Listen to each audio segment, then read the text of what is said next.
संविधान का उत्सव मनाने का दिन है, तो किस तरीके से आप इसे अपने शब्दों में बयां करेंगे? और जिस तरीके से कर्नल शैलेंद्र ने भी कहा कि काफी कुछ होता है जो हमें नजर नहीं आता, ये वाकई में वो बात है। अगर हम आज अपने घरों में सुरक्षित बैठे हैं तो आप लोगों की खातिर बैठे हैं, उन लोगों के, उन वीरों की खातिर बैठे हैं जो सीमा पर तैनात हैं। क्या कुछ कहेंगे?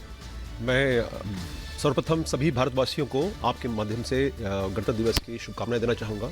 और बहुत ही गौरवान्वित क्षण है ये, ऐसे क्षण है जिस पर हम सभी भारतवासियों को गर्व होना चाहिए, क्योंकि हम कहाँ से कहाँ कितनी ऊंचाइयों को हम छू रहे हैं। आज विश्व जो है हमें स्वीकार कर रहा है, हमारी नीतियों को, हमारी झुकाव को। हम जो सोचते हैं वो सही सोचते हैं। और अभी G20 का हमने देखा, जो 3 महीने पहले यहाँ पर सम्मेलन हुआ, किस प्रकार से देश के प्रतिनिधि आए और उन्होंने किया।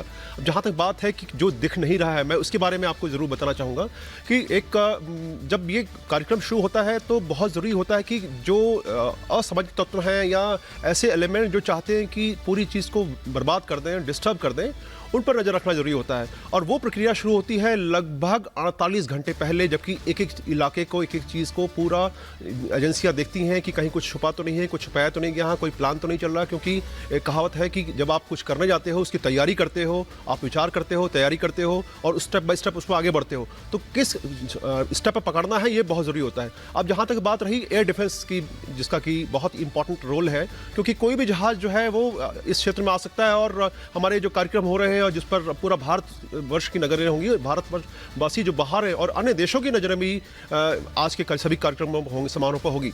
तो ऐसे समय जरूरी है कि कोई भी अनयूजुअल एयर एक्टिविटी ना हो। इसके लिए सभी एजेंसी जो इन्वॉल्व हैं, इंडियन एयरफोर्स के अलावा BSF, AI, airport authority of India, DGCA और नेशनल सिक्योरिटी ग्रुप और सिविल पुलिस, इन सभी लोग मिलकर ये तय करते हैं कि किस प्रकार से सुरक्षा की जाए। और कई बार इनके बीच में एक ज्वाइंट ऑपरेशंस के लिए जो पूरा एक जो बॉटलनेक्स जो होते हैं उनको पूरा दूर किया जाता है। अब आप विश्वास करेंगे कि जो थ्रेट है वो एक छोटे ड्रोन से लेके, और नीचे एक बंदा खड़ा है वो कुछ भी फेंक सकता है किसी के ऊपर, वहाँ से लेकर और पूरा आकाश की ऊंचाइयों तक हमने देखा कि चाइनीज बैलून जो है अमेरिका में गया और किस प्रकार से उसने डिस्टर्ब किया। तो इतने बड़े क्षेत्र को कवर करने के लिए कई एजेंसीज इन्वॉल्व हैं, क्योंकि लिमिटेशंस हैं, टेक्नोलॉजी की लिमिटेशंस हैं, आपके खुद के ह्यूमन परसेप्शन की।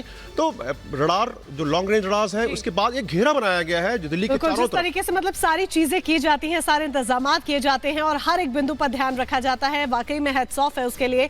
संजय सोई जी, मैं फटाफट आपसे भी एक रिएक्शन लेना चाहूंगी। जिस तरीके से 26 झांकियां आज हम देखेंगे, भारत को प्रतिबिंबित करने वाले विषयों पर ये झांकियां होंगी, क्या मैसेज इसके जरिए ग्लोबल लेवल पर जाएगा?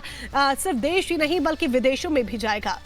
जी बिल्कुल, देखिए यहाँ पर 2-3 चीज़ें जो नज़र आती हैं भारत की। जो खास बात भारत की है वो है विविधता में अनेकता। अनेकता है ये में यूनिटी है, यूनिटी इन डाइवर्सिटी जिसको कहते हैं, कि एकता, अनेकता में एकता जो है वो हम हैं। और वाकई में यहाँ जो दिखाया जाता है वो हर प्रदेश की झांकी आती है, हर प्रदेश की कल्चर दिखाई जाती है, लेकिन वो कल्चर भारत की है, प्रदेश की नहीं है। ओवरऑल ये भारत की कल्चर है। और कहीं ना कहीं एक अंडरलाइंग फैक्टर हम देखते हैं कि वो सब में एक समानता रहती है। वो प्यार की भावना है, कर्तव्य की भावना है, एक निष्ठा की भावना है और भारत के प्रति गर्व की भावना। यहाँ पर अगर हम देखा जाए तो जिस प्रकार से भी तिरंगा फहराया जाएगा थोड़ी देर में, तो तिरंगा एक हमारे गर्व का हमको गर्व देता है, जिसके कारण आज हम यहाँ खड़े हैं।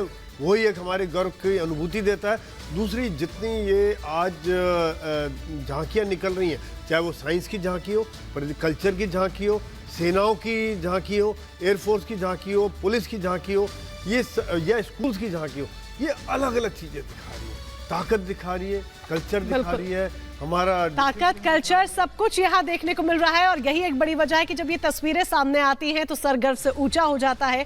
जेके बंसल जी, सर गर्व से ऊंचा जरूर हो जाता है ये जानकर भी कि आज हमारा देश नित नए दिन नई ऊंचाइयों को छू रहा है। और खुद राष्ट्रपति द्रौपदी मुर्मू ने भी बीते दिन ये बात कही, इस बात का जिक्र किया। आगे आने वाले वक्त में अगर हम देखें तो आज हम अपना 75वां गणतंत्र दिवस मना रहे हैं। भारत को कहाँ देखते हैं, क्योंकि लगातार नए आयाम हम छू रहे हैं।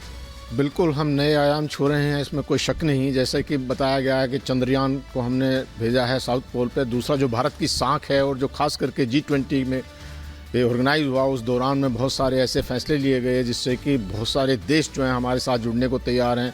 एक जो इंडिया मिडिल ईस्ट कॉरिडोर जो हुआ है, जिसमें उसमें देखिएगा जो कंट्रीज़ हैं, सऊदी अरबिया है, UAE है, जॉर्डन है, इजराइल है और यूरोपियन कंट्रीज़ हैं, तो वो सब हमारे साथ जोड़ने के लिए तैयार हुए हैं और ये स्टार्ट किया गया था अमेरिका की तरफ से। इसी के साथ साथ में एक बायोफ्यूल अलायंस जो हुआ है इसी दौरान में, ये भी एक बहुत बड़ी उपलब्धि है जिसके जो फाउंडिंग मेंबर्स हैं इंडिया, ब्राज़ील और यूएस से हैं, इसका भी हुआ है। और हमने ये भी एक क्रिएटेड किया है कि ग्रीन एनर्जी को कैसे दोबारा लाया जाए, तो ये भी एक चीज़ हुई है। और सबसे बड़ी बात यह है कि भारत ने एक जो बहुत हाई लेवल पे एंगेजमेंट किया है सभी नेशंस को एंड डाइवर्स नेशंस को। और आपको ये भी जानकर खुशी होगी कि जो अफ्रीकन यूनियन है उनको भी परमानेंट सीट दिलाई है जिसके 55 मेंबर्स हैं, और वो बहुत इस चीज़ से प्रसन्न हुए हैं कि साउथ जो ग्लोब है उस ग्लोबल साउथ का भी एक रिप्रेजेंटेशन किया जाए।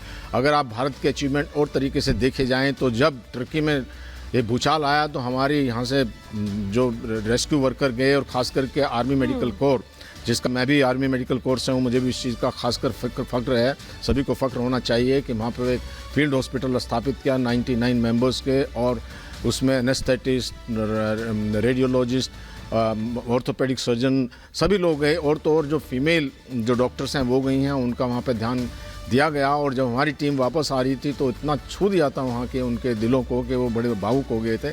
और अभी आपने देखा होगा कुछ दिन पहले जब एक हमको डिस्ट्रेस कॉल मिली जो अरेबियन सागर से एक LV जो MV लीला जहाज से, तो हमारी टीम गई, हमारे लोगों ने पायरेट से उसको बचाया। तो यानी कि हर तरह से हम खड़े रहे हैं, कदम से कदम मिलाकर। कर्नल शैलेंद्र, वाकई में हम हमेशा कदम से कदम मिलाकर खड़े रहे हैं, उन लोगों के साथ भी, उन देशों के साथ भी जिनके रिश्ते हमारे साथ नहीं सही रहे उनके साथ भी, और जिनके साथ हमारे मित्रता वाले रिश्ते हैं। हमेशा हमने मानवता का परिचय दिया है, चाहे रशिया यूक्रेन युद्ध की बात कर लीजिए, या फिर टर्की में जब भूकंप आया, जिस तरीके से जेके बंसल जी ने जिक्र किया, हमने सहायता पहुंचाई सबसे पहले। या फिर आप अभी हाल फिलहाल की बात कर लीजिए, इजराइल हमास के युद्ध के बीच जिस तरीके से भारत ने स्टैंड लिया, आप इसकी बात कर लीजिए। हमेशा हमने एक समझदार देश होने का, एक ऐसा देश होने का कि जिसका अपना एक स्टैंड है, अपना एक क्या वो चाहता है, क्या उसकी सोच है, यह हमेशा हमने खुलकर दर्शाया है। मोनिका जी, आपने एक बहुत बढ़िया शब्द इस्तेमाल किया, मानवता। आई डोंट थिंक हम किसी के लिए कुछ कर रहे हैं, हम अपने लिए कुछ कर रहे हैं। हमें मानवता पसंद है, हमने जो काम करना है वो करना है, उसका हमें कोई कॉग्निजेंस नहीं लेना कि पाकिस्तान को क्या लगेगा कि अगर हम S-400 रशिया से खरीदेंगे तो अमेरिका को क्या लगेगा अगर हम इसीलिए मैंने कहा कि हमें पता है कि हमें क्या करना है। क्या बढ़िया बात। और हम वो कर रहे हैं जो हमें ठीक लगता है। अगर हमें ठीक लगता है कि प्लेनेट शुड बी सेव्ड, तो हमने बोला है कि नहीं, आप पोल्यूशन कम करना पड़ेगा, सभी को करना पड़ेगा। हम कम करेंगे, आपको भी करना पड़ेगा। आज हम एक वर्ल्ड की वो वाली वॉइस बनते चले जा रहे हैं, वो आवाज बनते चले जा रहे हैं जो मानवता के लिए काम कर रही है। ज्यादा बड़ी बात यह है, आप मत सोचिए कि ये सारे कंट्री सिर्फ इसलिए हमारे पीछे पड़े हुए हैं। इनको मालूम है which is going to be the rising economy, which is going to be the best economy, which is going to be the bigger democracy. ये दुनिया को पता है। अगर आपने बिजनेस वर्ल्ड में सरवाइव करना है, आपको हमारे यहां आना पड़ेगा। मैं ये नहीं कहता कि फ्रेंच प्रेसिडेंट हमारे यहां एक सिर्फ बिजनेस इंटरेस्ट से आए हैं, लेकिन उन्हें एस्टैब्लिश करना है कि 25 साल का अगर हमारे पास पिछला अच्छा इतिहास है तो वो पूरे यूरोप को दिखाते हैं, फ्रांस के प्रेसिडेंट, कि हमने 2047 तक के लिए स्ट्रेटेजिक टाइज जो है वो इंडिया के साथ सेट करें। हमारा पूरी तरीके से बहुत बड़ी है, ये हम हमेशा दर्शाते हैं कि आगे आने वाले सालों के लिए, स्पेशली 2047 तक के लिए, जिस तरीके से आपने भी जिक्र किया, भारत का विजन पूरी तरीके से तैयार है। सुमित का एक बार फिर से यहाँ पर रुक लेते हैं, ग्राउंड जीरो पर मौजूद है। सुमित, अगर आपके आसपास लोग हैं तो जरा उनसे बातचीत करने की कोशिश कीजिए कि किस तरीके से उनके अंदर उत्साह आज के दिन को लेकर देखा जा रहा है, जब हम अपना 75वां गणतंत्र दिवस मना रहे हैं, कैसे वो अपनी खुशी का इजहार करते हुए नजर आ रहे हैं।